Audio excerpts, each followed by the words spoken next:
চলতি বছরের শুরুতেই ঢালিউডের দুই জনপ্রিয় তারকা ও দুটি বড় বাজেটের সিনেমাকে ঘিরে শ্রীলঙ্কা যেন পরিণত হয়েছে বাংলা সিনেমার অন্যতম ব্যস্ত শুটিং লোকেশনে। একদিকে সিয়াম আহমেদের রাক্ষস, অন্যদিকে শাকিব খানের Prince, once upon a time in দুটি সিনেমার শুটিং একসঙ্গে চলায় দেশীয় সিনেমাপ্রেমীদের আগ্রহ তুঙ্গে। গত ১৪ জানুয়ারি শ্রীলঙ্কায় পৌঁছান দেশের জনপ্রিয় নায়ক সিয়াম আহমেদ। যাওয়ার পরদিনই অর্থাৎ ১৫ জানুয়ারি তিনি অংশ নেন তার নতুন সিনেমা রাক্ষসের শুটিংয়ে। বরবাদ সিনেমার মাধ্যমে আলোচনায় আসা নির্মাতা মেহেদী হাসান হৃদয়ের পরিচালনায় নির্মিত এই সিনেমাটির শুটিং শ্রীলঙ্কায় টানা ৮ দিন চলবে বলে নিশ্চিত করেছেন সংশ্লিষ্টরা। পরিকল্পনা অনুযায়ী পুরো ইউনিটই সেখানে অবস্থান করে নির্ধারিত সময়ের মধ্যেই শুটিং শেষ করতে চান নির্মাতা। এরই মধ্যে শ্রীলঙ্কায় হাজির হয়েছেন ঢাকাই সিনেমার সুপারস্টার শাকিব খান। গতকাল তিনি দুবাই থেকে শ্রীলঙ্কার উদ্দেশ্যে উড়াল দেন প্রিন্স সিনেমার শুটিংয়ে অংশ নিতে।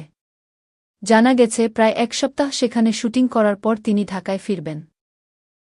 সিনেমাটি পরিচালনা করছেন আবু হায়াত মাহমুদ, যিনি এর আগে ভিন্নধর্মী গল্প ও নির্মাণশৈলীর জন্য পরিচিতি পেয়েছেন।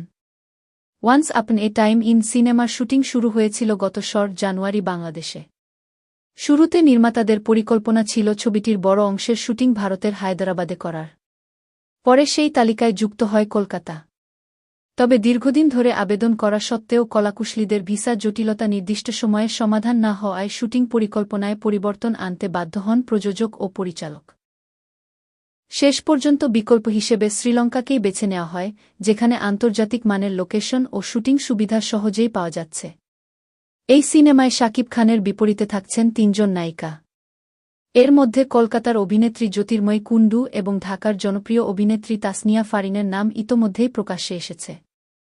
তৃতীয় নায়িকা হিসেবে ক্যামিও চরিত্রে সাবিলা নূরকে দেখা যাবে এমন গুঞ্জন শোনা গেলেও প্রযোজনা প্রতিষ্ঠান এখনও আনুষ্ঠানিকভাবে কিছু জানায়নি।